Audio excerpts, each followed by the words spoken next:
Okay, so Julia Siedenburg, thank you so much for coming on Dina Six TV. You're my pal, and I'm so for my audience. This is Julia Siedenburg. She's an amazing filmmaker, all around producer, director, line producer, and I'm so happy to have you on the show today, honey. Thank you. Thank you for having me, Dina. It's so good to see you. You too. You look gorgeous. You look absolutely gorgeous. Honey, where are you right now? I am at a friend's place in Hollywood. They have a little rooftop, so it looks like it's a little bit of Hollywood glamour going on here. It does. You can see the palm trees through the window and the glass in the back. I'm Yeah, jealous already. cool. Yeah, it's kind of cool. So you stayed in LA. Normally you would have been in Germany for the summer, correct? Yes, exactly. I wanted to go home, but because of all the COVID craziness and the travel ban, I wasn't able to. I would have been able to go home.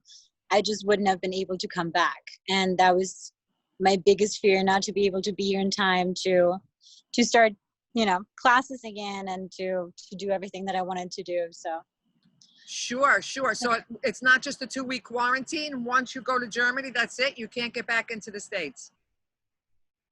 exactly, because the travel ban is still going on, and because that is still going on, they don't let anybody in who's not an American citizen or a green card holder.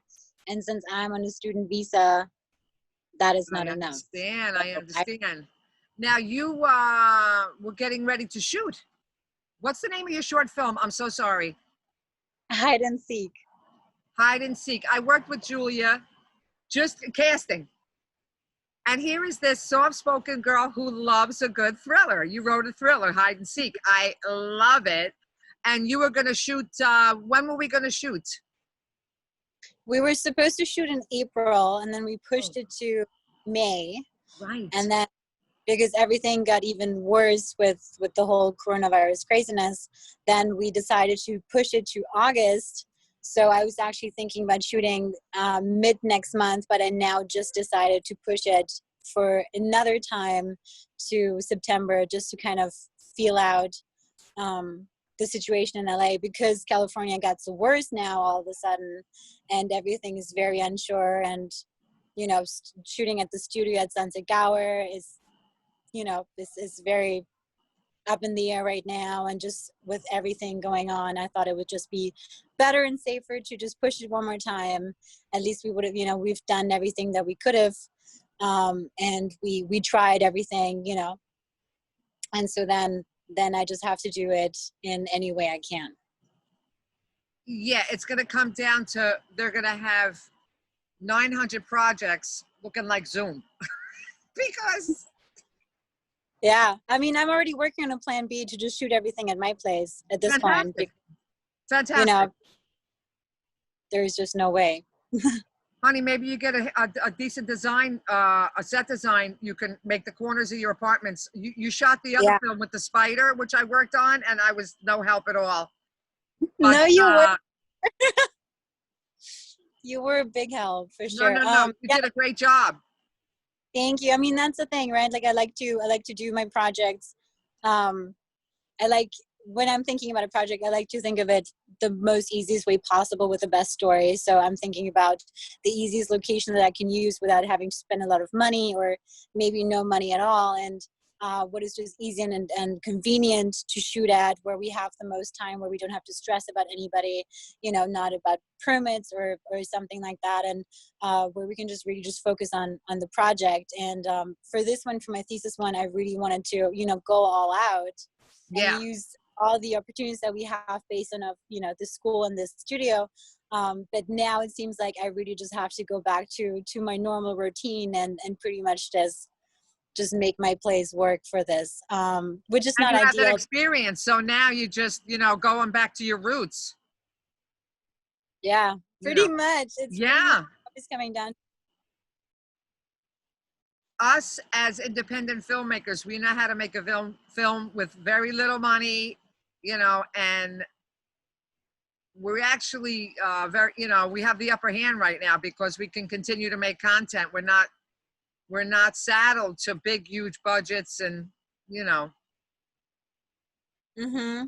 and Yeah, things I mean, like that. especially during the COVID, pandemic, everybody's saying that, there's so much money that has to go into the prepping and all the protocols and everything, and that low budget movies are going to have a difficult time doing this. But I feel like low budget movies are the best thing to do right now, because you do not have a crazy story. You do not have a bunch of location, a big crew. You don't have background actors normally, and you can, so SAG, you that's don't why have to deal with SAG. exactly, so you don't have to control a lot of things. It's way easier, it's way more compact, right? And so you have a small cast, you have a smaller crew, and you have limited locations, and you're trying to work around that with a low budget.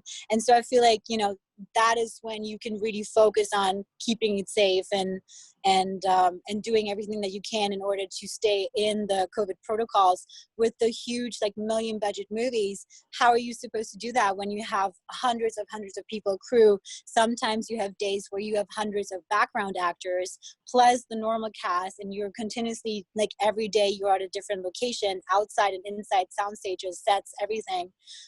I think that is way harder to control, even though they have more money to spend. But at the end, a lot of the big budget films that started to shoot right now, they had to stop after the first or the second day, because even though they spent all the money and they were prepared, it was just too many people to take care of, and at the end it just wasn't safe, or somebody got COVID right after the first or second day.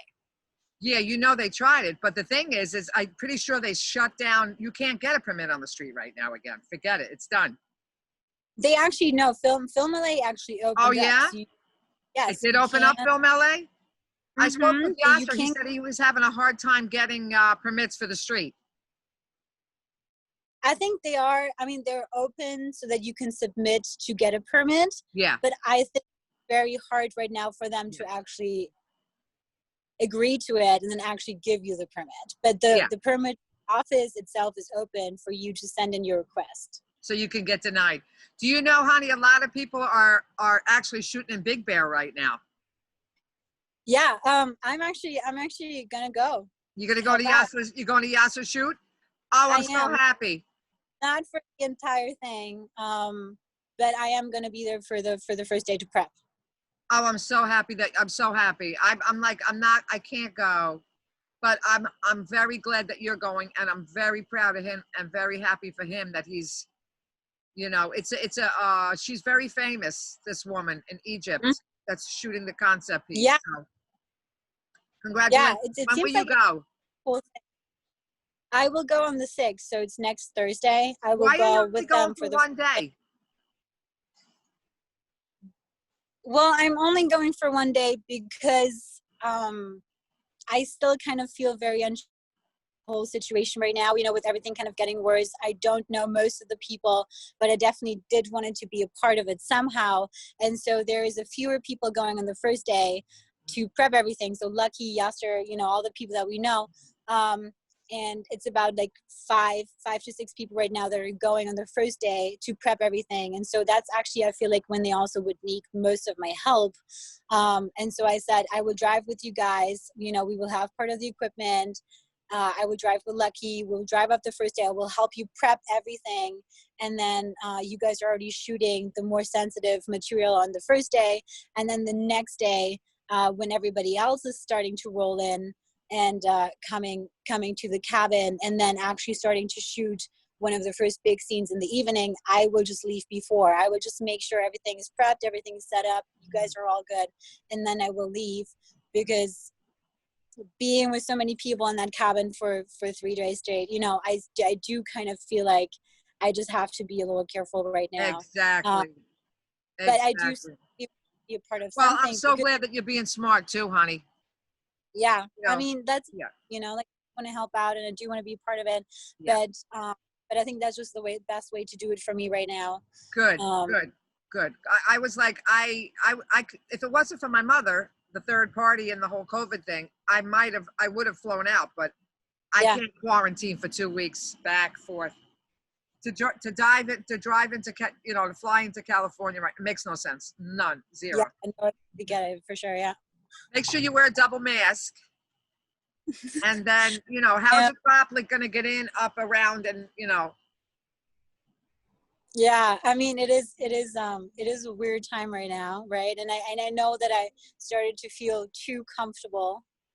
I just got way too comfortable. I started to see, like, you know, a lot of people. I started to hang out a lot, and you started to kind of forget about it because nobody really knew anybody who had it. Yeah. And I nobody firsthand who had it. And so it was like, well, if none of us is, you know, having it, and it doesn't seem like anybody's getting it right now, it almost seemed like, you know, it wasn't that bad. And then there was a little COVID scare that came up, and for a second I thought that I had it, and then, you know, I kind of got started. I was like, oh my god, I could have spread it to some people right now, and I could have messed up, you know, like their entire next couple of weeks. And so I'm trying to kind of, you know, Well, you're a still. good girl. Oh, thank you. I'm trying. Yeah, it's not easy, and I think that's really why California did explode, because everybody was feeling the same thing. Nobody knew anybody, and we, you know, Yeah. I hit out for 3 months too, man. I was like, and we were like, yay, California, but no. I know. Yeah. I mean, everything started off so good, but now, yeah, it's just All all right. very. I mean, even New York, right? Like New York has us, like has California on their like blacklist. Yeah, it's shocking. It's crazy. But New Yeah. York is a mess, honey. Oh, poor Manhattan. Oh, Oh a my God. mess. I feel for that. I mean, because, you know, like I lived there for a little bit, so I love that city, and I Me feel too. bad. Oh, I wound Damn. up, didn't realize I fell right into the gay pride parade, and I was leading the parade. You know, next thing I knew, I was walking 4 miles in a parade. When I saw the footage, I think I was leading the butch part of the gay pride parade. It was me and 20 women. Yeah. And I was Wow. like, oh, you know, and that was my like, knock it off, Dina. Yeah. I went to shoot the Occupy City Hall, and I ran right into the parade. And I said, oh, well, I might as well, since the parade is right here. Yeah.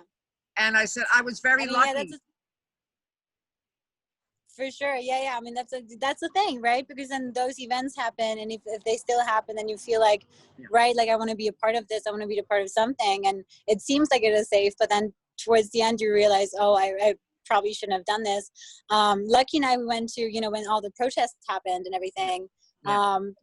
We went downtown just to Yeah. check it out and see how bad it actually is, because it seemed so bad after the first weekend. Yeah. And you know, we're cautious and we were kind of weirded out by it, but we went to City Hall, and thankfully the group wasn't that big yet, so we could take some footage and just kind of see it and be a part of it.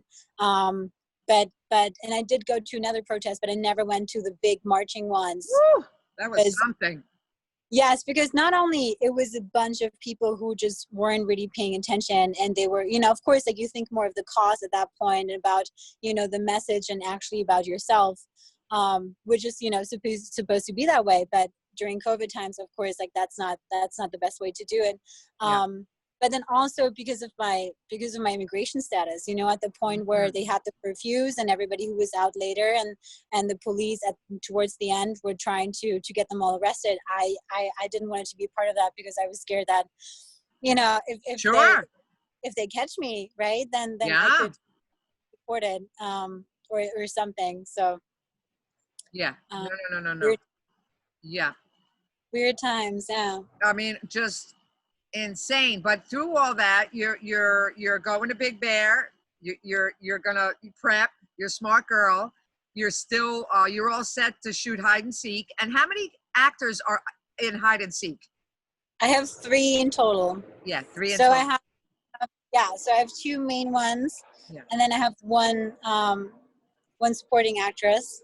Yeah. I really wanted to try to keep it minimal, you know. Yeah. Smart idea. Not even knowing about COVID, you did the 3. Yeah, but I mean, even that, you know, even just with 3 people, it's insane right now because of all the guidelines and the protocols, and the way they're saying that, you know, if they're getting closer than 6 feet, like they shouldn't talk, you shouldn't have any dialogue. Honey, you have to get some dummies with some wigs, and you do the 3/4 shot. Seriously, get a watermelon and get the same Yeah, hair, yeah. and you could do a lot with that.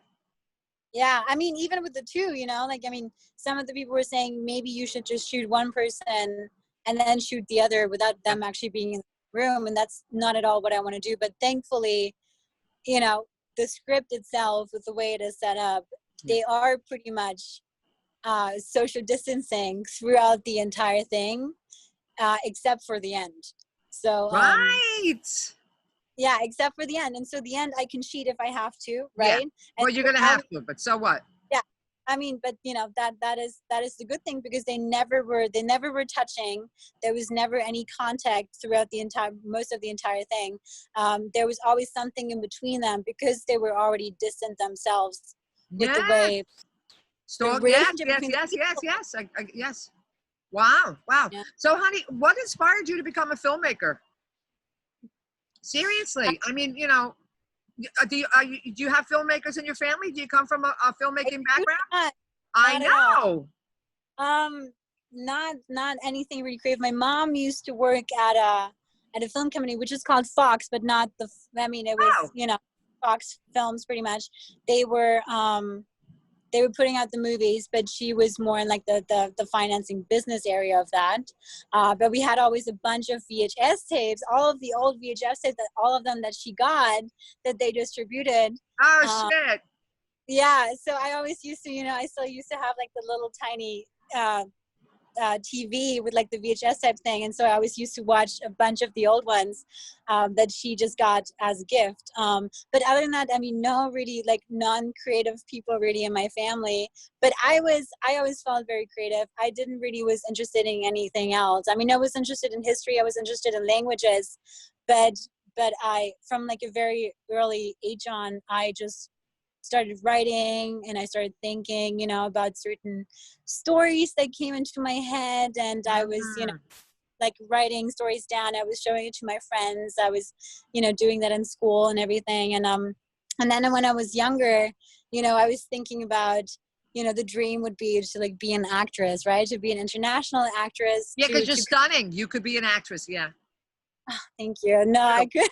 Go I ahead. just I'm sorry. I wouldn't be, but there was a time where I was thinking about it. I was thinking about after high school, I want to go to LA. I want to go to Lee Strasberg, and I want to do that, and maybe I want to try it out. My friend actually, she signed up for an acting school in my city in Bremen in Germany, and then I went with her because she didn't want to go by herself. We did that for a year, and it was a lot of fun. But then I very, I fast I realized that that was just not something that I would want to do, like always be in front of the camera, you know. Yeah. Yeah. It's difficult to always And be in so the front of the camera. it really is, Yeah. and it is, Yeah.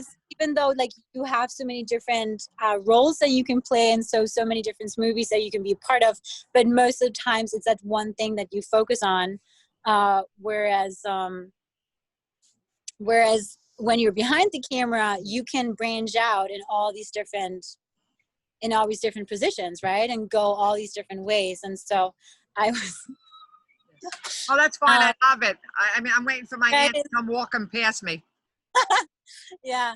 And so then I was thinking, maybe I don't want to be just one position. Maybe I don't want to go just one direction, but I do definitely want to be a part of that creative area, because I was always watching the movies, and then I was always looking at the behind the scenes, the making ofs and the bloopers, and Wow. I was how every single movie that I really liked was made, and I was always looking at that, and I saw the crew and the cameras and everything, and I was like, oh my God, this is so Wow. exciting. So many people that are working on this, and like, why not do that? Yeah. And then And you did the full sail. and then I, You did the full sail, like go in there. You did a bachelor's degree in like a year and a half it in the was United States. 2.5 years instead of 4. It was an intensive bachelor's program. Yeah. But even before that, first time I came to the U.S. was right after high school. I came to New York. I did a language course in order to. There's a helicopter. I did language. Can you That's hear all right. me? I can. Yeah, I can't hear the helicopter. I have an air conditioner running in the Okay, back cool. of me. That's the beauty of Zoom. Okay, cool. I can hear you fine. That is. Okay, cool. Well, I went to New York. I did a language course to apply to universities, and then I did a workshop at New York Film Academy to get some more insights onto, screenwriting and editing and just What every academy, aspect of honey? film. Where did you go? New York Film Academy. On Fabulous. Yeah. Square. Yeah, so I Yeah. did that in New York, and I wanted to see if that is really something that I do want to do before I would apply to universities. And I really loved it. It was a 4-month course, and then while that I applied to universities, and then Full Sail had a connection with our language school, and they said, you know, it would be an intense bachelor's. It would only be 2.5 years instead of 4, right? Yeah. So instead of having semesters, you do have months. So every month you have different courses. Some courses are, you know, like 2 or 3 parts. But it's all is hands-on. You learn every single aspect of the film industry. So after you go out of there, you know everything. You I could went go to the campus. I loved it. The campus was amazing. I mean, it is amazing. It's super modern. We had our Yeah. own sound stages. We had Yeah. like a little like backyard, Yeah. like woods Film area. studios Had, like Fox. yeah, Yeah. yes, we had everything. Yeah. Super professional. When we were shooting a movie, I mean, it was, you know, Yeah. like was just every single position that you would have on a normal set, because they really wanted to give you that real world experience. Yeah. And it was amazing. It was the best time. It was so hard. I didn't It's sleep. very hard. 2.5 years I- for a bachelor's degree. I didn't sleep. And then, you know, next to that, they were always like, you know, being in school is one thing, but then actually next to it also like putting in extra work and working on other people's projects and making your own projects. Wow. You know, that what actually gives you the full experience. So I was working on other people's projects, and I was like doing our own projects, and it was just, you know, there was like no time. I basically didn't spend any time at home. I was constantly gone. There was weeks where I like jumped from like one project to the other, to class, to back to the project, and like that went a week. But it was amazing because we learned so much, and you know, we got to touch everything. We got to learn how to like build the Ari Alexa, and you know, how to do grip things and makeup and just every single thing. And then we had a midterm film and then a final. And so I was lucky enough to be able to direct both of those. Fabulous. The midterm I didn't write, but I was able to direct. And then the final one I did write, and then they chose that out of 2. So it was like me and another guy was able to do our thesis, which was really nice. And so, I mean, that was amazing. Let me guess, it was a thriller? The one that you wrote? Was it a thriller?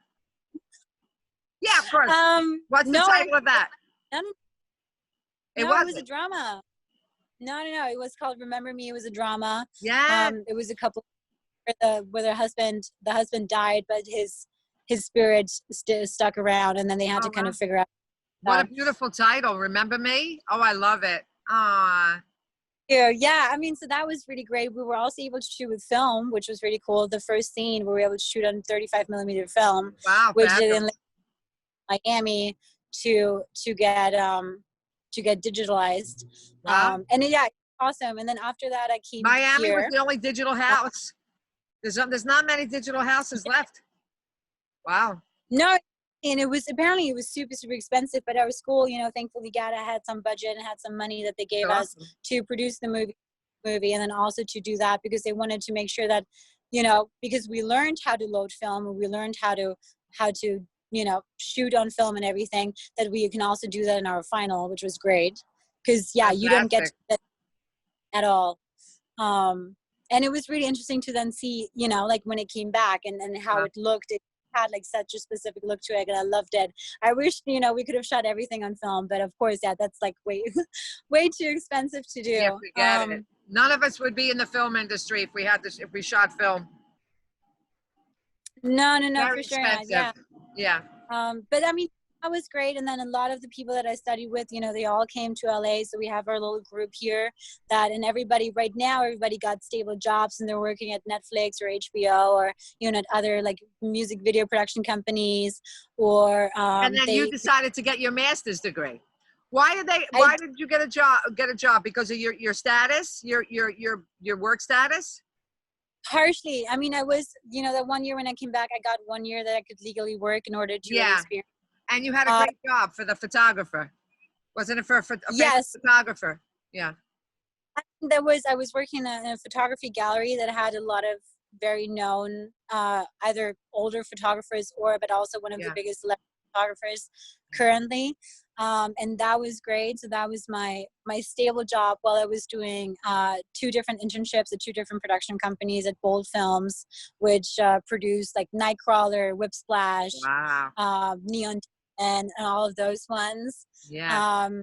And then I was working for 3 months. I was doing an internship to be a reader for Dino De Laurentiis production company, Wow. which do Blue Velvet and all of these, very Yeah. old gems, because he went for Italian directors to come to the U.S. and then bring Italian cinema here, which that was on the Universal lot, and that was amazing. I loved that. Yeah, And of then course. working on like Instagram commercial stuff. I was working on the Bumblebee movie for a couple of days, the Yeah. Transformers one that I got on. Yeah, the Bumblebee movie, yeah. Yeah, so that was my first big set. That was my first huge, big budget film that I worked on. That was just incredible. I worked on that for a couple of days, which was cool Wow. in San Francisco here. So I was doing a bunch of different stuff, and I had an interview with the production company for Roland Emmerich's Roland Emmerich's production company, which was Wow. great. I didn't end up getting it because I didn't have enough experience at that point. But like I did have a lot of stuff going on while I was working at the gallery, and Yeah. I was trying to put my foot into the door. It was bold. Sadly, it was a distribution and development production company that did have some up and downs with their projects. So there was a moment where I thought they just couldn't hire anybody, and then towards the end, when they wanted to hire me, then it would have been too late to put in all the paperwork and everything in order to get the working visa in time. So that was bad timing, because that was what I've been waiting for the entire time. And so There's something better.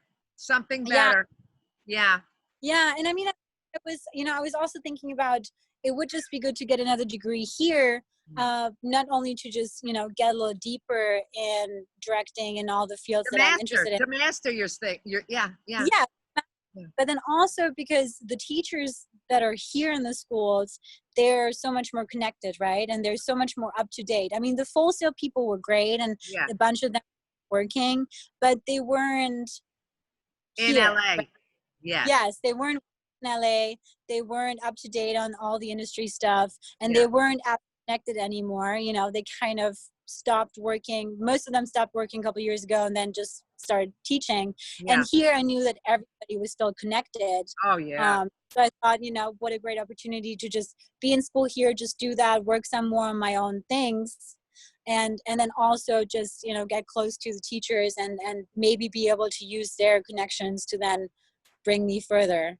Oh, fabulous. And you're so talented, and you're so easygoing on set. And Thank you. And I've seen the way you work. I've seen your work ethic, and you're my favorite. I mean, I've had an opportunity to watch you direct, and and not only direct but produce, and also script supervisor, writer.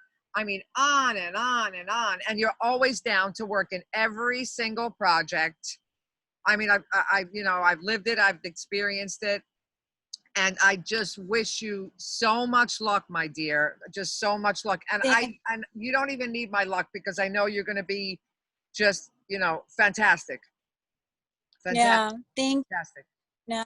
Yeah. I mean, it is, I just love doing this stuff. There's nothing else that I do, really, I mean, even though it's an industry, but I just love it.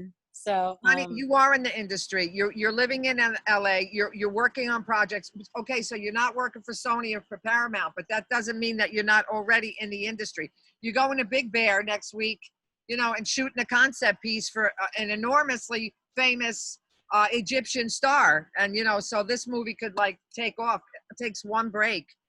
And and I really commend you and Lucky and the whole gang for getting out there. So I'm going to say goodbye, only because it's getting super dark. I could talk to you for ever and ever. Me too. This one actually wasn't that bad. Oh, I know. I mean, I'm like, we went through 30 minutes already. We've been talking for 30 minutes. That's insane. I mean, it's fantastic. The sun's going down in the back of you. Yeah, and I'm just, for somebody that doesn't like to be in front of the camera. Girl, you're gorgeous. Absolutely gorgeous. It's just so easy because I can talk to you and you're so great, you know? If it would be anybody else, I would be like, I don't Thank you know. for coming on, Julia. I really appreciate it. For asking me, Dina. Thank you so Yeah. much. Yeah. Honey, keep in Yeah. touch and let me know how it goes when you get back from Big Bear. Oh yeah, for sure. I will, yeah, let you know about everything. Thanks so much, honey. Okay, love you. Love you too. All Bye. right. Honey. Bye. Bye.